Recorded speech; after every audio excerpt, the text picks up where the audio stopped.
لبيك لا شريك لك لبيك إن الحمد والنعمة لك والملك لا شريك لك.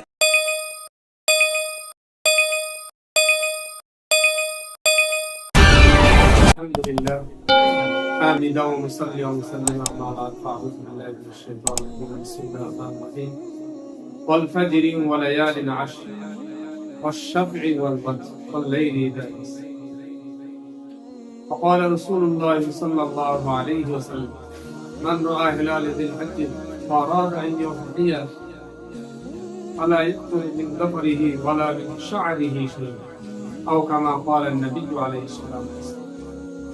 সম্মানিত শ্রোতাবৃন্দ, আমরা যারা হজ সিরিজে প্রথম, দ্বিতীয়, তৃতীয়, চতুর্থ পর্ব দেখেছি, প্রত্যেককে অভিনন্দন পর্ব দেখার জন্য, ধৈর্য সহকারে শিক্ষাগুলো দেখার জন্য আন্তরিক শুভেচ্ছা অভিনন্দন।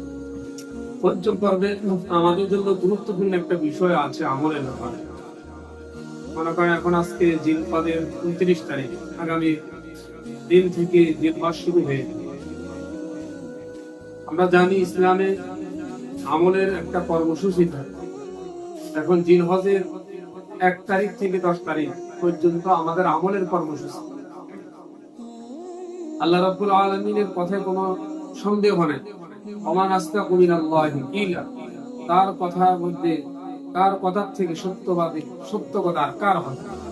এতটা সত্য আল্লাহ রাব্বুল আলামিন ওয়াল ফজর, ফজরের কসম খেয়ে বলেন, ওয়া লায়ালিন আশর, 10 রাত্রির কসম খেয়ে বলেন। 10 রাত্রি কেন বললেন? যে ফজর এবং এই 10টি রাত্রি গুরুত্বপূর্ণ। আল্লাহ তাআলা কোনো কথার ভিতরে সন্দেহ নেই, তার কোনো গুরুত্ব বোঝানোর জন্য ওই সময়টা যে জিনিসের কসম করছে ওই জিনিসটা দামি, এই বিষয়টা বোঝানোর জন্য আল্লাহ রাব্বুল আলামিন কসম করেছেন। আল্লাহ রাব্বুল আলামিন ফজরের কসম করে বললেন যে ফজর খুবই গুরুত্বপূর্ণ সময়। এই কারণে মানুষের ব্রেন একেবারে পরিষ্কার, একেবারে ডিরেক্ট থাকে। এই জন্য আমাদের মাদ্রাসায় কওমিয়া বিভাগের ছাত্ররা অহরাত্র উঠে কোরআন পড়ে, ব্রেন ক্লিয়ার থাকে। আর ফজর গুরুত্বপূর্ণ এত, যখন সকালবেলা পড়া শুরু করে তখন এটা ব্রেনে বসে। আল্লাহ রাব্বুল আলামিন ফজরের কসম খেয়ে বললেন কি, ওয়ালায়ালিন আশর, এবং 10 রাত্রির কসম খেয়ে বললেন। 10 রাত্রির ব্যাপারে বিশ্ববিখ্যাত মুফাসসির নবী সাল্লাল্লাহু আলাইহি সাল্লামের চাচাতো ভাই হযরত আব্দুল্লাহ ইবনে আব্বাস, জিনার ব্যাপারে বলা আছে, একদিন হযরত আব্দুল্লাহ ইবনে আব্বাস নবীজির জন্য এইভাবে পানি নিয়ে রাখলেন, তার জন্য দোয়া করলেন, আল্লাহুম্মা আল্লিমহু, যে আল্লাহ তোমাকে পরিপূর্ণ জ্ঞান দেখ, এইভাবে দোয়া করলেন। এমনকি নবীজির দোয়া পেয়ে নবীজির যে চাচাতো ভাই হযরত আব্দুল্লাহ ইবনে যে আব্বাস রাদিয়াল্লাহু তাআলা তিনাকে রাইসুল মুফাসসিরিন বলেন। তিনি আয়াতের ব্যাখ্যা লেখেন, লায়ালিন আশর দ্বারা উদ্দেশ্য হলো জিলহজের 10 তারিখ। এই জিলহজের 10টি রাত্র এত গুরুত্বপূর্ণ, এক একটি রাত্র ইবাদত করবে, মনে যেন সবে কদরে ইবাদতের মতো।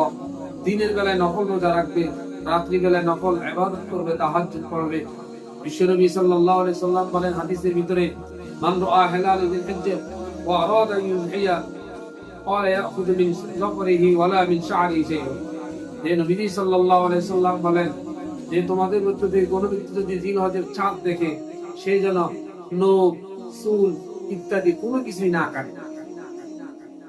যেভাবে বুখারী, মুসলিম সহিহ কিতাব, অনুরূপভাবে ইমাম হাকিম রাহিমাহুল্লাহ এই অনুরূপ কথা বললেন যে এই জিলহজের চাঁদ ওঠার আগে তোমরা নখ, চুল ইত্যাদি কেটে ফেলবে, আবার কোরবানি দেওয়ার পরে কাটবে। তাহলে কি লাভ? যে ব্যক্তি কোরবানি দিল তার কোরবানিটা পরিপূর্ণভাবে কবুল হলো। যে ব্যক্তি কোরবানি দিল না, তার আমলনামায় আল্লাহ রাব্বুল আলামিন কোরবানির সওয়াব লিখে দেবেন। শুধু তাই নয়, হযরত ইবনে ওমর রাদিয়াল্লাহু তাআলা একদিন রাস্তা দিয়ে যাচ্ছিলেন, মধ্যে দেখতেছেন এক মহিলা তার সন্তানের এইভাবে নখ কাটতেছে। তখন হযরত আব্দুল্লাহ ইবনে ওমর বললেন, তুমি যদি আরো কিছুদিন পরে যদি নখ কাটতা তাহলে কতই না ভালো হতো।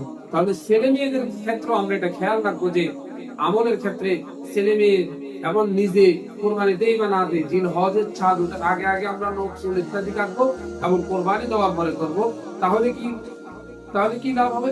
যে এই মুহূর্তে হাজী সাহেবরা বাইতুল্লাহতে আছেন, তাদের একটা সাদৃশ্য হবে যে হাজী সাহেবরা তারা এখন আল্লাহর পাগল হয়ে লাব্বাইক আল্লাহুম্মা লাব্বাইক বলতেছেন, তাদের নখ, চুল ইত্যাদি কাটা নিষিদ্ধ।